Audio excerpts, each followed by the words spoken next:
본문 내용입니다. 어떤 한 부자가 있어요.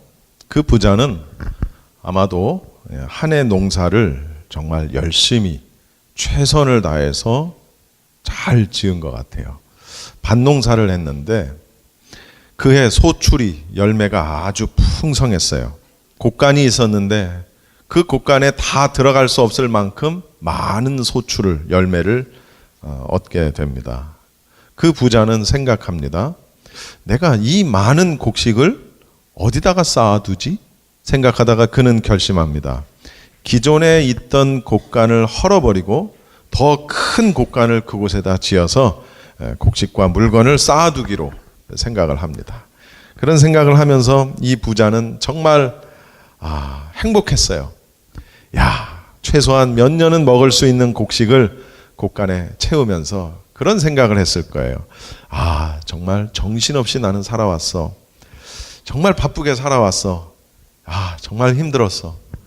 그런데 이제는 좀 편히 쉬면서 먹고 마시고 친구들을 불러서 파티도 좀 하고 가족들 불러서 좀 어디 캠핑도 좀 가고 그렇게 즐겁게 인생을 좀 살아야지 라고 생각을 합니다. 그런데 그날 저녁에 하나님께서 그 부자를 찾아가십니다. 그리고 이렇게 말씀을 하세요. 이 어리석은 자야, 오늘 밤에 내가 내 영혼을 도로 찾아갈 건데 그러면 네가 이렇게 준비한 것은 다 누구의 것이 되겠느냐 라고 하나님의 말씀을 하시는 거예요. 이게 오늘 저와 여러분이 읽은 본문의 내용입니다. 여러분, 우리는 교회에 다녔으니까 분명히 천국에 갈 거야. 나는 교회에 다녔으니까 분명히 천국에 갈 거야 라고 생각하세요? 여러분, 착각하지 마십시오. 교회에 다니지 않았으면, 즉 예수님을 영접하지 않고 예수 그리스도의 피의 공로를 믿지 않았으면 그건 그냥 지옥인 거예요. 그런데 더 중요한 건 뭔지 아세요? 교회에 다니는 사람 중에도 지옥 갈 사람이 있다라는 겁니다. 교회 다니는 사람 중에 천국 갈 사람이 더 많을까요? 지옥 갈 사람이 더 많을까요? 우리 생각에는 천국에 갈 사람이 더 많을 것 같죠. 그렇죠? 그래도 교회 다녔는데, 그래도 내가 예배했는데, 한 번도 1년에 한 주도 빠지지 않고 내가 예배했는데, 내가 11조 헌금했는데, 내가 헌금도 열심히 하고 봉사도 열심히 했는데, 나 같은 사람이 지옥 가면 누가 천국 가? 물론 그렇게 생각은 안 하겠지만 우리는 그렇게 어떤 그런 잣대를 들이댄다는 거죠. 그런데 이건 제 얘기가 아니고 목회를 많이 하신 원로 목사님들의 주장에 의하면 교회 다니는 사람 중에 천국 갈 사람은 20%도 되지 않을 것이다 라고 분석을 합니다. 제 얘기가 아니에요. 여러분, 20%, 100명이 교회를 다니면 그 가운데 20명만 천국까지 80명은 지옥이라는 거예요. 물론 그게 정확한 데이터일지 아닐지 모르겠지만 평생을 목회를 하신 그런 목사님들의 주장입니다. 왜 그러냐라는 거죠. 교회도 다니고 다 했는데 왜 그러냐라는 거죠. 여러 가지 원인을 분석을 해볼 수가 있겠죠. 그런데 저는 이렇게 분석을 해봅니다. 교회는 다니는데 우상을 섬기고 있기 때문이다 라고 저는 이렇게 분석을 하는 거예요. 아니 무슨 얘기? 내가 언제 우상을 섬겼어? 내가 다른 종교를 믿은 적도 없고 내가 어떤 상을 만들어 놓고 내가 거기다 절을 한 적도 없는데 내가 언제 우상을 섬겼어? 내 인생 전반에서 하나님보다도 더 사랑하는 게 있고 예수님보다도 내가 더 믿는 것이 있고 성령님의 인도하심보다도 더 따르는 것이 있다면 그게 우상이라는 걸 우리 아셔야 돼요. 저는 이걸 굉장히 많이 설교를 했습니다. 우상에 대한 개념을 바꿀 필요가 있다는 거죠. 꼭 뭔가 어디 가서 뭘 어떻게 하고 뭘 절을 하고 이게 우상이, 물론 그것도 그렇지만 우리 믿는 자들의 우상은 그런 게 아니라는 거예요. 이 가운데에서 여러분 그렇게 하는 사람이 누가 있습니까? 적어도 교회 다니는 사람들 가운데에서 그렇게 하는 사람은 아마 없을 거예요. 없을 거예요. 여러분, 내 부모가, 내 자식이, 내 형제와 내 친구가 우상일 수 있다는 사실을 우리가 알아야 합니다. 여러분 절대 오해하지 마십시오. 혹시 시험 들지 마십시오. 나는 지금 내 부모, 내 자식, 내 형제, 내 친구를 귀하게 여기지 말라라고 말하는 것이 아닙니다. 무슨 얘기냐? 내가 하나님 앞에 예배하는 일이, 하나님의 나라를 세우는 일이 만약에 내 가족 때문에, 내 부모 때문에, 내 자식 때문에, 내 친구 때문에, 내 형제 때문에, 내 일 때문에 뒷전으로 밀린다면 그 순간 그것은 나에게 우상이 된다는 사실이에요. 좌우지간 무엇이 됐든지 간에 그것이 만져지는 것이 됐든 보이지만 만져지지는 않는 것이 됐든 어떤 가치가 됐든 어떤 생각이 됐든 무엇이 됐든지 간에 하나님께 나아가고 하나님께 예배하고 하나님의 나라를 이루는 데 있어서 먼저 우선순위로 내 앞에 그것이 존재한다면 그것은 무엇이 됐든지 간에 우상이라는 사실이에요. 그러니까 교회 다니는 사람들이 왜 교회를 평생을 다녔는데도 천국에 가지 못하느냐? 우상 숭배 때문에 그렇다는 거예요. 그가 예배 안 드려서가 아니에요. 헌금 안 하고 봉사 안 해서가 아니에요. 하나님이 가장 싫어하시는 게 뭐예요? 우상 숭배예요. 나 외에 다른 신을 내 앞에 두지 말라는 거예요. 나는 절대로 그런 일이 없습니다 라고 말할 수 있느냐는 거죠. 지금 제가 말씀드린 그런 논리로 따진다면 사랑하는 내 가족이 내게 있어 우상이 될 수도 있다는 사실을 우리가 명심해야 된다는 얘기입니다. 우리 믿는 사람들이 가장 많이 섬기는 게 있어요. 우리는 이것 때문에 교회에 빠지기도 하고 심지어 나중에는 결국은 믿음에서 떠나는 일도 발생을 합니다. 뭘까요? 돈, 만몬. 아닐 것 같습니까? 교인들 가운데, 성도들 가운데 하나님과 돈이 동급이라고 여기는 사람이 없을 것 같아요. 동급이라고 여기면 그나마 또 좀 나아. 돈이 더 신이야. 돈이. 여러분 복음서에서 만몬이라는 말 들어보셨습니까? 만몬은 두 주인을 섬기는 구절에 등장을 하는데 하나님과 돈을 같이 섬길 수 없다. 성경에 나오는 얘기예요. 무슨 얘기입니까? 우리가 하나님을 섬기는데 돈도 섬긴다는 얘기입니다. 아닐까요?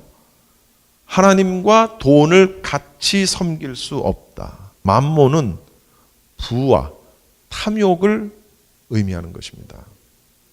오늘 본문에서 예수님께서 한 부자의 비유를 지금 설교를 하셨어요. 말씀을 하셨어요. 왜 이 부자의 비유를 말씀을 하셨냐면 어떤 한 사람이 예수님께 와가지고 예수님한테 이런 부탁을 합니다. 자기 형에게 말을 해서 형이 동생인 자기와 유산을 나눌 수 있게 해달라고 부탁을 해요. 누구한테? 예수님한테. 그 말을 들은 예수님이 화가 나셨어요. 뭐라고 말씀하시냐면 도대체 누가 나를 물건이나 나누는 자로 세웠느냐 라고 야단을 치시는 겁니다. 예수님의 가치와 본질을 완전히 왜곡한 것이죠. 예수님을 물건이나 나누는 자로 여긴 거예요. 그러면서 예수님이 뭐라고 말씀하시냐면 탐심을 물리치라. 오늘 본문에 나오는 얘기예요. 탐심을 물리치라 라고 말씀을 하세요. 왜냐하면 사람의 생명은 그 소유의 넉넉함에 있지 않기 때문이라는 거예요. 그러시면서 한 부자의 비유를 설교를 하신 겁니다. 열심히 일했어요. 성실하게 일했어요. 오늘 본문에 보면 뭐 누굴 걸 훔쳤다, 뭐 어디서 빼앗아 왔다, 뭐 그런 말씀이 나오지 않아요. 이 농부는 열심히 일했어요. 그리고 많은 소출을 얻었어요. 그리고 그 기존에 있던 곡간에 다 채울 수가 없어서 그 곡간을 다 헐어버리고 다시 짓고 그 소출을 넣어야 될 정도로 많은 열매를 맺었어요. 배 딱딱 두들기면서 이젠 내 영혼아, 이제부터 편안하게 한번 지내보자. 즐겁게 한번 인생을 살아보자. 이제 몇 년 동안 먹을 양식도 내가 창고에다가 들여놨으니 이제 내가 한번 배 두들기면서 친구들 불러다가 파티도 하고 잘 놀아보자. 살아보자. 드디어 내 꿈이 펼쳐지는구나. 이 어리석은 자야. 오늘 밤에 내가 네 영혼을 도로 가져갈 것인데 네가 모아놓은 그것이 누구 것이 되겠느냐. 한 의학 실험이 있었습니다. 쥐를 100마리씩 두 그룹으로 놓고 실험을 합니다. 한 그룹에는 음식을 넉넉하게 줍니다. 포만감이 일 정도로 넉넉하게 주고 환경도 아주 최고로 잘 만들어서 줍니다. 그리고 다른 한 그룹에는 포만감을 느낄 정도보다는 조금 못하게 약간 적은 양의 음식을 줍니다. 근데 그것도 한 번에 주는 게 아니라 3번에 나눠서 줍니다. 찔끔찔끔. 얼마 뒤에 이 두 그룹의 쥐에게 암을 유발하는 화학물질을 주사를 했더니 어떤 결과가 나왔느냐. 넉넉하게 포만감 있게 환경도 좋게 그 환경에서 있었던 쥐 그룹은 암 발생이 65%가 암이 발생을 했어요. 그런데 넉넉함보다 조금 못하게 환경도 별로 좋지 않았던 쥐 그룹에는 암이 4%만 발생을 했어요. 실험에서 나온 겁니다. 똑같은 환경인데 넉넉하게 준 것과 넉넉하지 못하게 줬는데 그런 예를 들어서 65%인데 여기는 한 61%, 한 59% 이러면 큰 의미가 없어.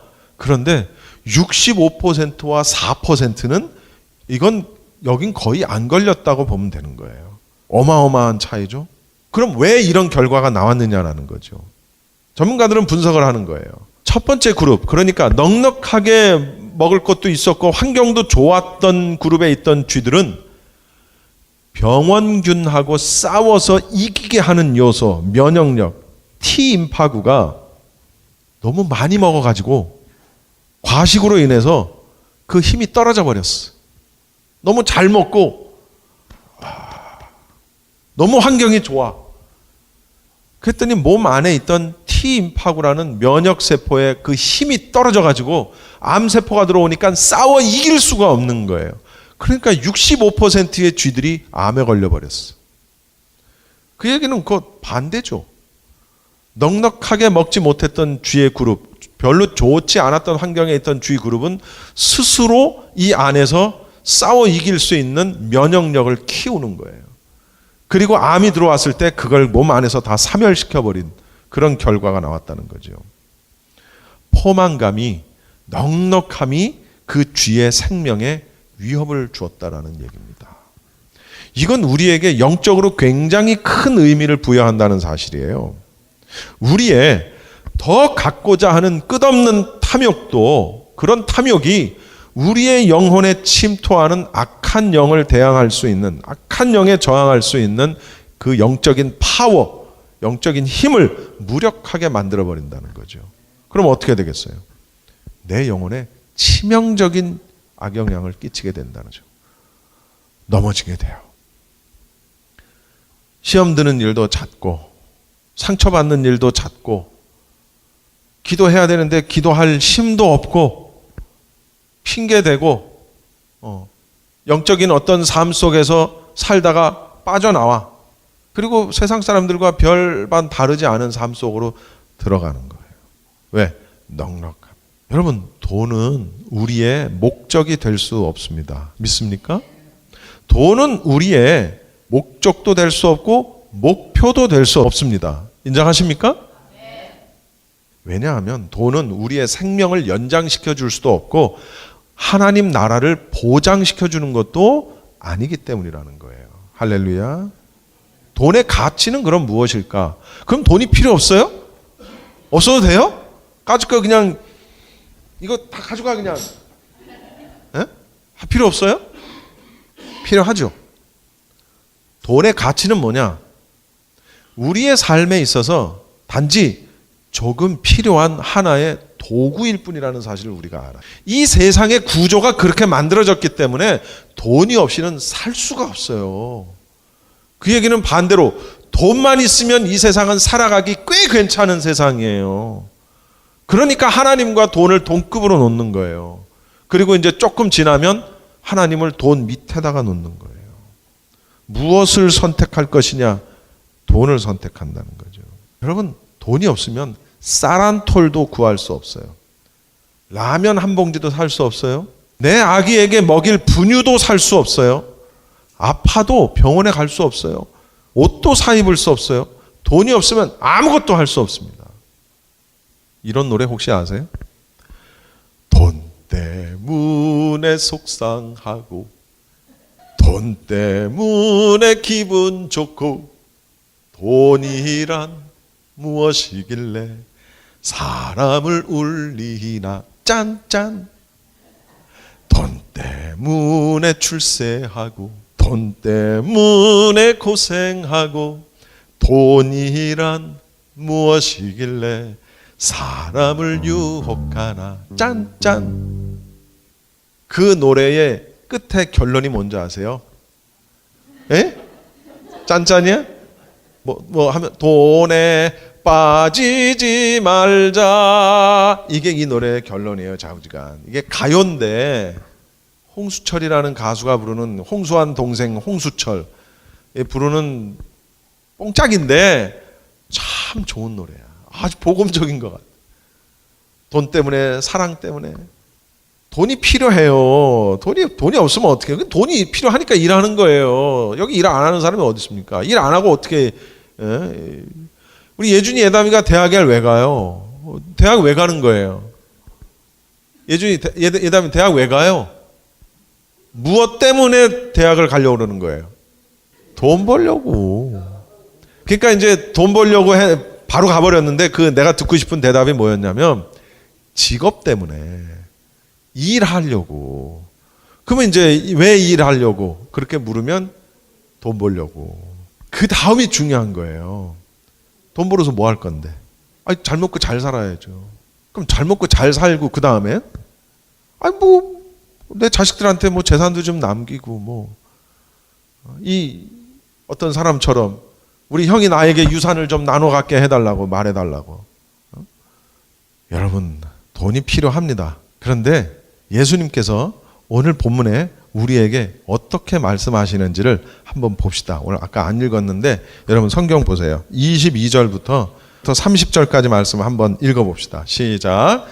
또 제자들에게 이르시되 그러므로 내가 너희에게 이르노니 너희 목숨을 위하여 무엇을 먹을까 무엇을 위하여 몸을 위하여 무엇을 입을까 염려하지 말라. 목숨이 음식보다 중하고 몸이 의복보다 중하니라. 까마귀를 생각하라. 심지도 아니하고 거두지도 아니하며 골방도 없고 창고도 없으되 하나님이 기르시나니 너희는 새보다 얼마나 더 귀하냐. 또 너희 중에 누가 염려함으로 그 키를 한 자라도 더할 수 있느냐. 그런즉 가장 작은 일도 하지 못하면서 어찌 다른 일들을 염려하느냐. 백화파를 생각하여 보라. 실도 만들지 않고 짜지도 아니하느니라. 그러나 내가 너희에게 말하노니 솔로몬의 모든 영광으로도 입은 것이 이 꽃 하나만큼 훌륭하지 못하였느니라. 오늘 있다가 내일 아궁이에 던져지는 들풀도 하나님이 이렇게 입히시거늘 하물며 너희일까 보냐. 믿음이 작은 자들아 너희는 무엇을 먹을까 무엇을 마실까 하여 구하지 말며 근심하지도 말라. 이 모든 것은 세상 백성들이 구하는 것이라. 너희 아버지께서는 이런 것이 너희에게 있어야 할 것을 아시느니라. 여기까지. 하나님도 아신대요. 뭘 먹어야 되고 뭘 입어야 되고 어디서 자야 되고 의식주. 이게 우리에게 필요하다는 걸 하나님이 모르시겠냐고요. 이 세상의 구조를 이렇게 만드셔 놓고서는 이게 필요 없다. 그러니 일하지 마라. 이거는 모순이잖아. 그럼 굶어 죽으라는 얘기잖아요. 하나님도 이거 아신다는 거예요. 필요한 걸. 그런데 이것이 목표가 돼서는 안 된다는 걸 지금 얘기하는 거예요. 이것이 목표가 되고 먹고 입고 자고 하는 게 목표가 되고 목적이 되는 사람들은 누구냐? 30절. 이 모든 것은 누가 구해? 세상 백성들이 구하는 것이라. 믿지 아니하는 사람들이 그걸 구하고 그걸 쫓으면서 산다는 거예요. 맞죠? 그런데 우리도 그걸 구하고 그걸 쫓으면서 살면 그들과 우리가 what's different? 뭐가 달라요? 뭐가? 한 개도 다르지 않은 거예요. 이건 세상 사람들이 구하는 저차원적인 삶의 목표지 제자의 삶을 살아야 하는 우리의 구함이 아니라는 사실을 지금 예수님이 말씀을 하시는 거예요. 그러면 우리가 구해야 할 첫 번째 어떤 삶의 태도, 목적, 목표가 뭐냐는 거죠. 여러분 31절을 끝으로 읽읍시다. 31절 시작. 다만 너희는 그의 나라를 구하라. 그리하면 이런 것들을 너희에게 더하시리라. 하나님의 나라를 먼저 구하라. 그리하면 이런 것들이 뭔데? 먹을 거, 입을 거, 어디서 잘 거, 이런 것들을 하나님이 알아서 주시겠다는 거예요. 알아서. 그의 나라를 구하라는 게 무슨 얘기입니까? 그러면 뭐 다 그냥 목사가 돼야 돼요? 아니에요. 그런 거 아니에요. 여러분, 우리 삶에는 중요한 게 있습니다. 뭐냐면 priority, 영어로. 한국말로 우선순위. 무엇을 먼저 할 것이냐가 굉장히 중요한 거예요. 제가 문제 내볼게요. 아기는 배고프다고 울어요. 가스레인지에 국은 철철 넘쳐 흘러. 집 밖엔 누가 초인종을 계속 눌러대네. 똥은 나와. 뭐부터 할래요? 이게 동시적으로 막 와. 배룰러, 애기 울어, 찌개 넘쳐. 뭐부터 할래요? 이거 동시에 할 수 없어요. 그쵸? 분명히 뭔가를 먼저 하나 하고 차근차근 해야 돼. 이걸 우선순위라고 하는 거예요. 아마 내 생각엔 가스불을 먼저 꺼야 되는 게 우선일 것 같아. 가스불 끈 다음에 아니야, 이게 정답이야. 문을 먼저 열어줘야 돼. 문 열어준 다음에 가스불 끄고 애기 그리고 나는 들어가는 거야. 초인종 눌러주는 게 정답일 것 같아요. 문 열어주는 게. 무엇이든 동시에 할 수 없다고. 우리는 순서대로 해야 돼요. 그런데 어떤 사람들은 먹을 거부터 하고 입을 거부터 하고 내가 누릴 거부터 하고 그 다음에 교회에 나온다는 거야. 많아요. 대학부터 가고 대학 합격부터 하고 그 다음 교회 나오겠다는 거예요. 많아요.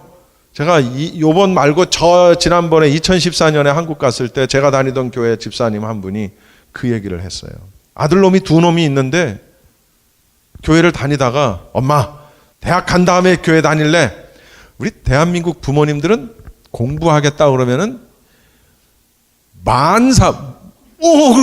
그래. 대학 갔어요. 그 다음 어떻게 됐을까요? 왜 안 다녀요? 여러분 공부한다고 1년 2년 교회를 안 다녔는데 대학 딱 붙은 다음에 이제 교회 가야지 될 것 같습니까? 어린 반 푼어치도 없어요. 끝난 거예요. 그가 다시 은혜 안에 들어오려면 이건 정말 힘든 거예요. 성도들의 궁극적인 목표는 이 땅이 아니라 하나님 나라에 있는 거예요. 그렇기 때문에 이 세상에 살면서 그래도 천국은 가지만 이 세상에서 그래도 조금 부유하게 살게 해주세요. 이 기도는 잘못된 기도예요. 그래도 이 땅에서도 좀 잘 살아야죠. 뭐 잘 살면 좋겠지. 그러나 그것이 우리의 기도의 제목이 되면 자칫 잘못하면 넘어질 수 있다는 거예요. 우리의 기도는 그래도 이 땅에서 잘 살게 해주세요 라는 것이 우리의 기도의 제목이 아니고 내가 좀 못 살아도 내가 좀 힘들고 어려워도 내가 이 고난과 위기를 하나님의 은혜로 이겨나가게 해주세요. 내가 성령님과 함께 동행하게 해주세요. 이 기도가 우리의 기도지 그 나머지는 아니라는 거예요. 물질적인 것에 집착하지 말고 영적인 것을 구하라는 거죠. 복음을 증거하고 이 세상에서 빛이 되고 소금이 되는 삶을 사는 그런 것, 그것이 우리의 마땅한 삶이라는 사실입니다. 그게 바로 하나님의 나라를 구하는 거예요. 여러분, 주기도문 우리 아까도 했지만 주기도문에 보면 이런 구절이 있어요. 우리에게 일용할 양식을 주옵시고. 이거 굉장히 큰 의미가 있습니다. 일용할 양식이 뭐예요? 매일매일 먹을 양식만 있으면 된다는 거예요. 넉넉함에 있는 게 아니라 매일매일. 이스라엘 백성들이 출애굽할 때 광야에서 하나님이 만나를 내려주십니다. 만나를 내려주시면서 이거를 며칠 먹을 분량을 가져다가 어디다가 백에다가 넣어가지고 다니면서 먹어라? 그러지 않으셨어요. 만나는 오직 그때 주는 만나만 먹는 거예요. 그 나머지 갖다 모아놔도 소용이 없어. 왜? 다 썩어버리거든. 말씀을 마치겠습니다. 여러분, 열심히 일하면서 사세요. 성실하게 최선을 다하면서 여러분 직장에 성실하게 열심을 다하면서 사세요. 가족을 사랑하세요. 내 자식과 내 부모를 부양하면서 열심히 잘 사세요. 그렇게 안 하면 그건 더 큰 죄야. 그렇게 하십시오. 그러나 명심하세요. 돈 버는 게 우리의 목적은 아닙니다. 부자가 되는 게 우리의 목적과 목표는 아니라는 사실이에요. 그것은 하나님이 우리에게 덤으로 주신다고 그랬어요. 그걸 추구하지 말라고 그랬어요. 하나님의 나라와 그의 의를 추구하라고 그랬어요. 그러면 나머지는 덤으로 준대요. 그런데 일하는 것 때문에 교회 나오지 못하고, 내 부모 때문에, 내 자식 때문에, 내 형제 때문에, 친구 때문에 교회 나오지 못하고, 하나님의 나라와 그의 의를 세우는 일에 그것 때문에 그것이 후순위로 밀린다면 그게 우상숭배예요. 교회를 다니는 사람들 중에 천국에 가지 못할 사람들의 대다수는 바로 여기에 걸려 넘어진다는 거죠. 자식에게 내 유산을 물려주는 것이 내 생의 마지막 목표가 돼서는 안 된다는 사실을 우리가 알아야 합니다. 준비하라. 생각지 않은 때 인자가 오리라. 오늘 밤 네 영혼을 내가 가지고 갈 건데 너 무엇 때문에, 무엇을 위해 그렇게 힘들게 어렵게 그렇게 열심히 살았냐는 거예요. 너 오늘 밤에 내가 네 영혼을 데리고 가버리면 넌 그건 아무것도 아닌데, 그 생각으로 살자고요. 생각지 않은 날 인자가 오리라. 준비하라. 오늘 제목입니다. 무엇을 여러분 준비하시겠습니까? 기도합시다. 기도합시다.